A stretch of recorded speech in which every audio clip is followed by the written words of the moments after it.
Hello and welcome to the fourth chapter of my inquiry into the nature and causes of metoo. This is that other channel I don't want my boss to know about. My name is David Boos and I want to remain anonymous.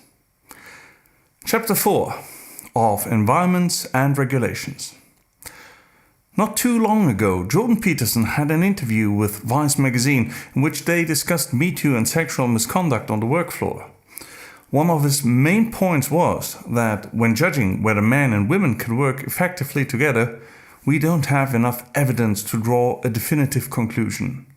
We don't know the rules was one of his statements that he repeated throughout, and that assessment was based on the fact that mixed workplaces are a relatively novel thing, evolutionary speaking that is.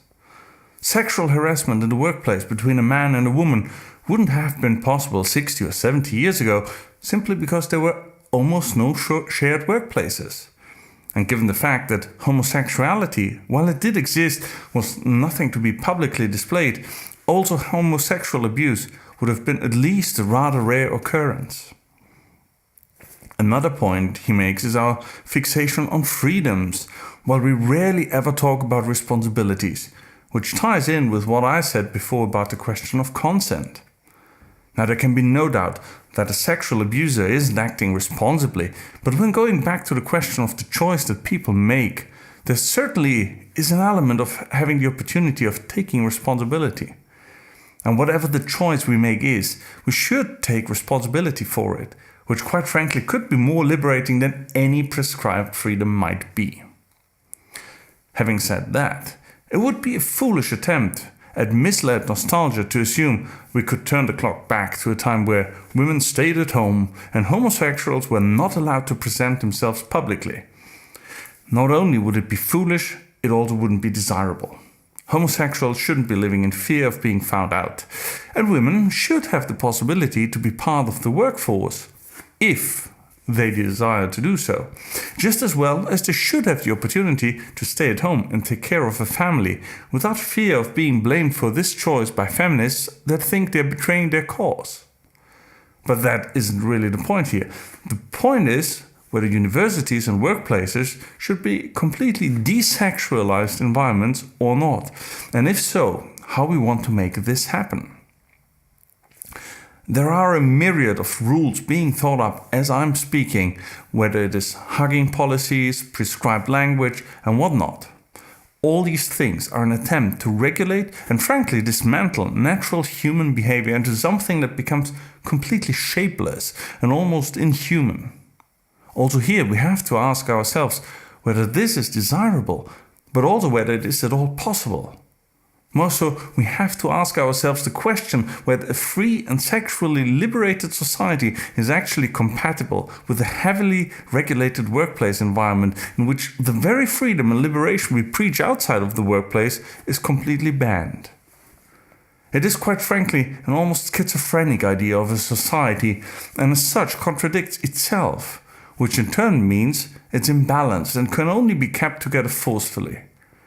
Once the conflict in society grows past a certain stress level, one of those sides will take over, and the way things are going, it is clearly not freedom and liberty that are going to win this war.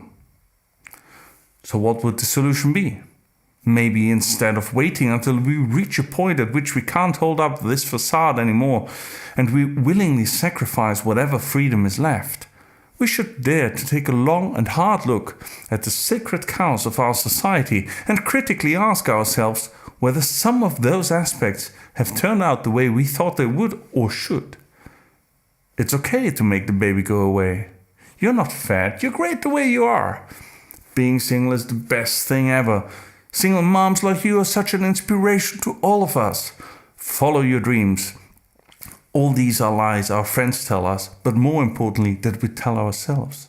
And as long as we don't dare to look at ourselves critically and come to the conclusion that hanging out in clubs looking for a one-night stand at the age of 40 is pretty pathetic, or that following my dreams meant I bounced around for ages and did nothing properly, or that being a single parent is not the liberating experience I make it up to be on Facebook, but a horribly strenuous and sad affair, As long as we don't dare to admit these things, that no equilibrium between those extremes of ultra-liberalism and complete state regulation of our society is possible.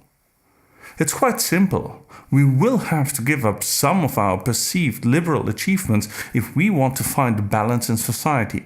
But we have to confront ourselves openly and honestly about these things so we can have an open and uninhibited discussion about them.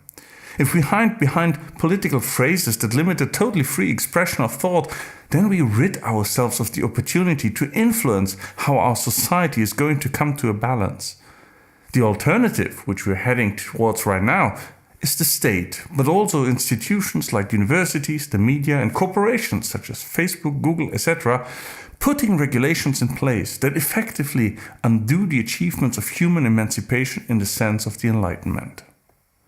Quite obviously, this is another topic deserving of more discussion, but what we can take away from this practically for our question of how to avoid sexual misconduct at the workplace and universities, well, I would say that if we don't want the state to decide what can be said and what not, because we've all read Orwell, then we need to pick up responsibility for ourselves and man up. And I mean this in the most non-sexist way imaginable. It means that we don't need to present ourselves as victims of sexual abuse only because we were catcalled on the street.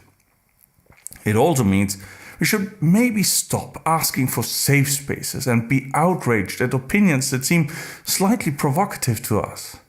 We might have to learn to deal with it, that some teachers say things we don't like, and we might just have to shrug it off and move on. But with such a responsibility comes also renewed freedom, that we might not be afraid anymore to actually demand, whether in person or by putting official procedures in motion, that this kind of sexualized talk and touching stops, rather than accepting it for the sake of being in the circle, and only bringing it up 10 to 20 years later when you perhaps realize that being in the circle wasn't all that it's cracked up to be. As a society, we have a choice whether we want to retreat to a sheltered cocoon in which the state, the media and large corporations, guided by a select few activists, protect us from anything that challenges our status quo, or whether we want to be free people that accept the fact that life is suffering, as Jordan Peterson calls it repeatedly.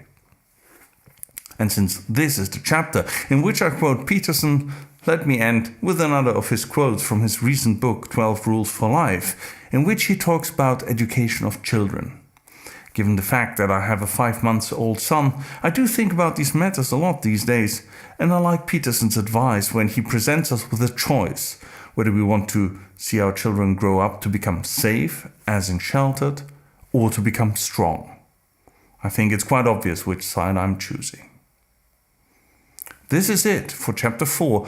Thanks so much again for watching, and I hope to see you in chapter 5, which is the last full chapter and actually one of my favorite ones. In it, I explore the question whether we're dealing with sexual misconduct or the abuse of power, or both, spoiler alert. Hope to see you there.